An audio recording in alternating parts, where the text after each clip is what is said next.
नमस्कार दोस्तों, मेरा नाम है विजय कुमार। आप देख रहे हैं कॉमिक्स पिटारा चैनल को। तो चलिए दोस्तों, मनोज चित्रकथा की इस शानदार कॉमिक्स को शुरू करते हैं, जिसका नाम है चोर चोर मौसेरे भाई। आप देख सकते हैं इसका कवर पृष्ठ, जो कि कुछ इस तरह का है। ओके, तो चलिए इसकी शानदार स्टोरी को शुरू करते हैं। वो एक मूसलाधार वर्षा की काली अंधियारी रात थी। शेखर और बिरजू दोनों मित्र अपने अपने घर के बरामदे में गहरी नींद सोए हुए थे। सभी भयंकर गर्जना के साथ आकाश में बिजली चमकी। घर बिजली की गड़गड़ाहट से शेखर और बिरजू की नींद टूट गई। दोनों जाग गए थे। अब उन्हें नींद नहीं आ रही थी, इसलिए वे दोनों आपस में बात करने लगे। तभी पकड़ो पकड़ो, चोर चोर! शेखर, देखो, चोर इधर ही दौड़कर आ रहे हैं। बिरजू, पता नहीं ये चोर किसके यहां से चोरी करके भाग रहे हैं। फिर भी जैसे ही ये भागकर हमारे नजदीक आए, हमें दौड़कर इन्हें दबोच लेना चाहिए। तुम ठीक कहते हो शेखर। और फिर जैसे ही दोनों चोर भागते हुए उनकी ओर आए, शेखर और बिरजू ने दोनों चोरों को दबोच लिया। और जब शेखर और बिरजू की दृष्टि उन चोरों के मुंह पर पड़ी, तो वे बुरी तरह उछल पड़े। शेरू तुम, मंगलू तुम! शेखर और बिरजू के नीचे दबे शेरू और मंगलू गुर्राते हुए बोले, शेखर और बिरजू, जल्दी से हमें छोड़ दो, वरना इसका अंजाम बहुत बुरा होगा। अच्छा, एक तो चोरी और ऊपर से सीना चोरी। हम तुम दोनों को किसी भी हालत में नहीं छोड़ेंगे। कुछ ही देर में तुम्हारा पीछा करते हुए गांव वाले यहां पहुंच जाएंगे। तब हम तुम दोनों को उन्हें सौंप देंगे। ये सुनकर शेरू ने धमकी दी, मैं तुम दोनों से आखिरी बार कह रहा हूं, हमें छोड़ दो, वरना मैं तुम्हें बख्शूंगा नहीं। बेशक तू हमें ना बकसना, पर हम तुम दोनों को छोड़ेंगे नहीं। और फिर शेखर और बिरजू ने शेरू और मंगलू को और कसकर पकड़ लिया। कुछ ही देर बाद शेरू और मंगलू का पीछा करते हुए गांव वाले नजदीक आ पहुंचे। अगर इस समय शीघ्रता से मैंने अपने बचाव के लिए कुछ ना किया, तो मैं गांव वालों की पकड़ में आ जाऊंगा। यही मंगलू भी सोच रहा था। अगले ही पल मंगलू और शेरू ने अपनी सारी शक्ति बटोरी और उफ! शेखर और बिरजू उछलकर दूर जा गिरे। मंगलू, जल्दी कर, इससे पहले कि गांव वाले हमें आकर पकड़ें, हमें माल के साथ यहां से चंपत हो जाना चाहिए। तुम ठीक कह रहे हो शेरू। शेरू और मंगलू ने चोरी के माल की पोटलियां उठाई और वहां से भागने लगे। बिरजू, उठ! अगर हमने एक पल की भी देरी की, तो शेरू और मंगलू हमारे हाथ से निकल जाएंगे। अगले ही पल वे दोनों शेरू और मंगलू के पीछे चिल्लाते हुए दौड़ रहे थे, शेरू रुक जाओ, मंगलू रुक जाओ। जल्द ही शेखर और बिरजू ने पुनः शेरू और मंगलू को पकड़ लिया। तुम दोनों ने हमारी बात नहीं मानी, अब देखना हम तुम्हें कैसा मजा चखाते हैं। तभी दौड़ते हुए गांव वाले उनके समीप आ पहुंचे। पकड़ लो इन चोरों को, जल्दी करो, अब ये भागने ना पाए। गांव वालों ने आगे बढ़कर शेरू और मंगलू को पकड़ लिया। तब गांव के मुखिया ने उनसे कहा, कमबख्तो, तुम्हें शर्म नहीं आती? अपने ही गांव में चोरी करते हो। मुखिया के फटकार को शेरू और मंगलू पर कोई असर नहीं हुआ और शेरू हंसता हुआ बोला, मुखिया जी, आप तो मेरे और मंगलू के साथ बहुत नाइंसाफी कर रहे हो। कैसी नाइंसाफी? मुखिया जी, आपने मुझे और मंगलू को तो पकड़ दिया, लेकिन हमारे बाकी और दो साथियों को नहीं पकड़ा। क्या तुम्हारे दो साथी और हैं? जरा बताओ तो, कहां हैं वे? हम उन्हें भी पकड़ेंगे। तब शेरू ने शेखर और बिरजू की ओर इशारा करके कहा, मुखिया जी, शेखर और बिरजू ही हमारे बाकी दो साथी हैं। क्या कह रहे हो तुम? बिरजू और शेखर तुम्हारे साथी हैं? शेरू की बात सुनकर शेखर और बिरजू भी हैरत से उछल पड़े। दूसरी ओर मंगलू ने मुखिया से कहा, मुखिया जी, शेरू ठीक कह रहा है, शेखर और बिरजू भी हमारे साथी हैं। हम चारों ही मिलकर चोरी करते हैं।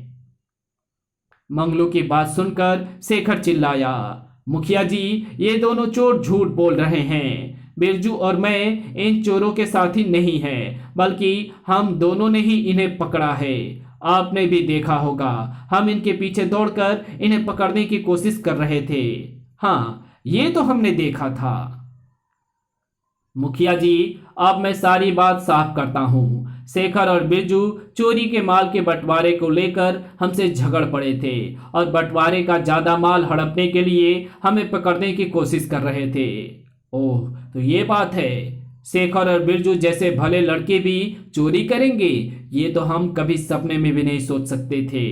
गांव वाले शेरू और मंगलू के साथ साथ शेखर और बिरजू को भी भला बुरा कहने लगे। तब मुखिया ने सबसे कहा, इस समय रात है और मूसलाधार बारिश भी हो रही है, इसलिए इस समय इन चारों चोरों को ले जाकर पंचायत घर के एक कमरे में बंद कर देना ठीक रहेगा। कल सुबह होने पर पंचायत में इन चारों को सजा सुनाई जाएगी। मुखिया जी ठीक कह रहे हैं। बस उसी समय गांव वाले शेखर, बिरजू, शेरू और मंगलू को पकड़कर पंचायत घर की ओर चल पड़े। बेवक्त की मुसीबत को सिर पर पड़े देखकर शेखर और बिरजू हतप्रभ से थे। आज भले मुसीबत में फंसे, चोरों को पकड़ने चले थे और खुद ही चोर बन बैठे। अब क्या होगा? क्या शेरू और मंगलू के साथ साथ हमें भी सजा सुनाई जाएगी? उन चोरों को पंचायत घर के एक कमरे में बंद कर दिया गया।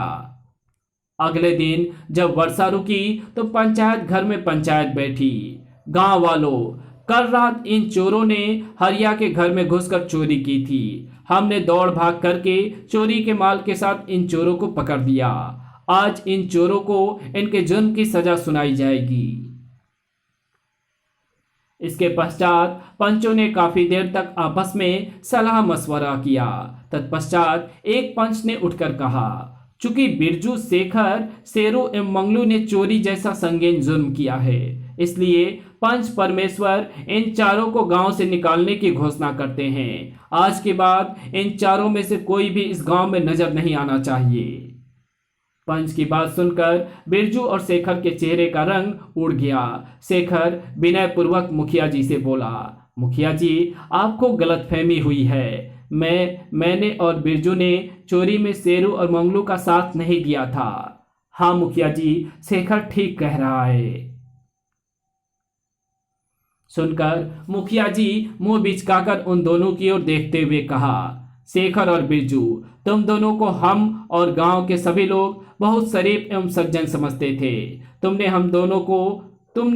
हम लोगों के विश्वास को तोड़ा है, क्योंकि सारे गांव वाले और हमने चोरी के माल और मंगलू एवं शेरू के साथ तुम्हें पकड़ा था। इसलिए अब इस बारे में तुम लोगों को कोई सफाई देने की जरूरत नहीं है। सुनकर दोनों के चेहरे लटक गए। फैसला सुनाकर पंचायत समाप्त हो गई।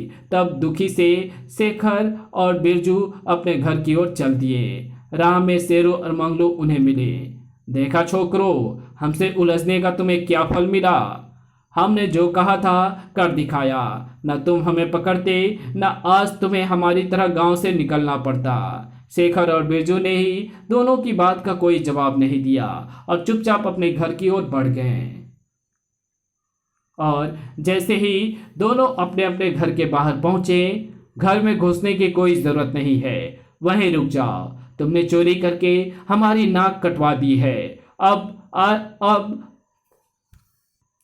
अब हमारा तुमसे कोई वास्ता नहीं है। जाओ, यहां से चले जाओ।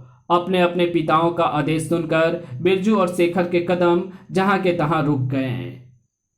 वे कुछ क्षण वहीं खड़े रहे, फिर गर्दन झुकाकर वहां से चल दिए। बिरजू, गांव वाले और घर वाले ने तो हमें त्याग दिया, अब हम कहां जाएं? शेखर, घबराने की कोई बात नहीं है। हम हट्टे कट्टे युवक हैं, हमें कहीं ना कोई काम मिल ही जाएगा। आओ, काम की खोज में गांव से दूर निकल चलें। दूसरी ओर मंगलू और शेरू भी गांव छोड़कर चल पड़े। चल भाई मंगलू, गांव वाले ने तो हमें गांव से बाहर निकाल दिया, अब किसी और गांव में चलकर चोरी करेंगे। अभी वे कुछ ही दूर पहुंचे थे कि रुको भाई, रुको। युवती की पुकार सुनकर शेरू और मंगलू ठिठक कर रुक गए। कौन हो तुम? तुमने हमें क्यों पुकारा? तो तुम मुझे नहीं जानते हो? नहीं। तो सुनो, मेरा नाम बुराई है। तुमने बुरे काम कर करके मेरा खूब नाम रोशन किया है। मैं तुमसे बहुत खुश हूं। ओह, तो तुम बुराई हो? हाँ, चूंकि तुम बुरे काम करते हो इसलिए मैं तुम्हें एक बात बताती हूं जो तुम्हारे बहुत काम की है। कौन सी बात? देखो, तुम्हारे आगे आगे शेखर और बिरजू भी गांव छोड़कर जा रहे हैं। यदि तुम किसी प्रकार उसे उन दोनों को अपना मित्र बना लो तो तुम्हारे दिन फिर जाएंगे। उनको मित्र बनाने से हमारे दिन फिर जाएंगे, लेकिन कैसे? क्योंकि शेखर और बिरजू के भाग्य में राज सुख लिखा है। एक दिन वे दोनों राशि पद पर पहुंच जाएंगे। यदि तुम छल कपट से उन्हें अपना मित्र बना लो तो उनके स्थान पर तुम दोनों राशि सुख भोगोगे। ऐसा? तब तो हम शेखर और बिरजू को अवश्य ही मित्र बनाएंगे। तो जाओ, शुभ काम में देरी कैसी, आगे बढ़ो और नगर नगर गांव गांव में मेरा यानी बुराई का प्रचार करो। इसी में तुम्हारी भलाई है। इतना कहकर बुराई अदृश्य हो गई। बुराई के अंतर्धान होने के पश्चात मंगलू ने शेरू से कहा, शेरू, बिरजू और शेखर हमारे ही कारण गांव से निकाले गए हैं, इसलिए वे भला हम दोनों को अपना मित्र क्यों बनाएंगे? मंगलू, तू भी निरा गधा ही रहा। तू देख तो सही मैं उन दोनों के सामने पहुंचकर कैसा रंग जमाता हूं, जिससे प्रभावित होकर शेखर और बिरजू तुरंत हम दोनों को अपना मित्र बनाने को तैयार हो जाएंगे। क्या ऐसा हो सकता है शेरू? क्यों नहीं, बस तो उनके सामने वैसा ही अभिनय करना जैसा कि मैं करूं। तो चलो, इससे पहले कि वे हमसे ज्यादा दूर निकल जाएं, हमें उनके पास पहुंच जाना चाहिए। हाँ, अब की है तुमने कुछ समझदारी की बात। कुछ दूर चलने पर उन्हें शेखर और बिरजू जाते हुए दिखाई दे गए। शेरू ने उन्हें आवाज दी, बिरजू, शेखर, जरा रुको। पुकार सुनकर बिरजू और शेखर रुक गए। तब शेरू और मंगलू उनके पास आए। उन्हें आमने सामने पाकर बिरजू ने भ्रिकुटी टेढ़ी करके पूछा, क्या बात है? बिरजू, हम तुमसे और शेखर से माफी मांगने आए हैं। हमारी मूर्खता के कारण तुम जैसे भले आदमी को गांव से निकाल दिया गया है। इसका मुझे और मंगलू को बहुत खेद है। तुम दोनों हमें क्षमा कर दो। शेरू, हम तुम्हारी चिकनी चुपड़ी बातों में नहीं आने वाले। जाओ, अपना रास्ता नापो। नहीं बिरजू, जब तक तुम दोनों हमें माफी नहीं दोगे तब तक हम यहाँ से नहीं जाएंगे। हाँ, तब तक हम यहाँ से नहीं जाएंगे। इतना कहकर शेरू और मंगलू वहीं बैठ गए और बुक्का फाड़ कर रोने लगे। अरे रे, ये तो रोने लगे। जब शेरू और मंगलू को रोते हुए काफी देर हो गई तो शेखर ने आगे बढ़कर उन दोनों से कहा, लगता है तुम दोनों को सचमुच ही अपनी गलती का एहसास हो गया है। जाओ, मैं और बिरजू तुम्हें माफ करते हैं।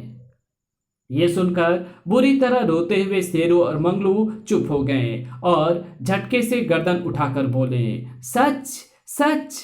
हाँ, लेकिन तुम्हें एक वचन देना होगा। कैसा वचन? यही कि आज के बाद तुम कोई भी बुरा काम नहीं करोगे, चोरी नहीं करोगे एवं झूठ नहीं बोलोगे। हम वचन देते हैं। तो आओ, हमारे गले लग जाओ। आज से हम तुम दोस्त हैं। मंगलू और शेरू झट से शेखर और बिरजू के गले लग गए। हमारी योजना का प्रथम चरण तो पूरा हो गया है। एक बार फिर शेखर और बिरजू हमारी चाल में आ गए।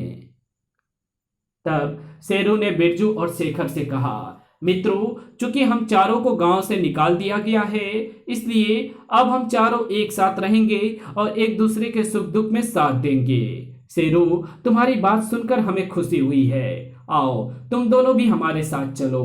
तब वे चारों मिलकर वहां से आगे चल दिए। वे चारों चलते चलते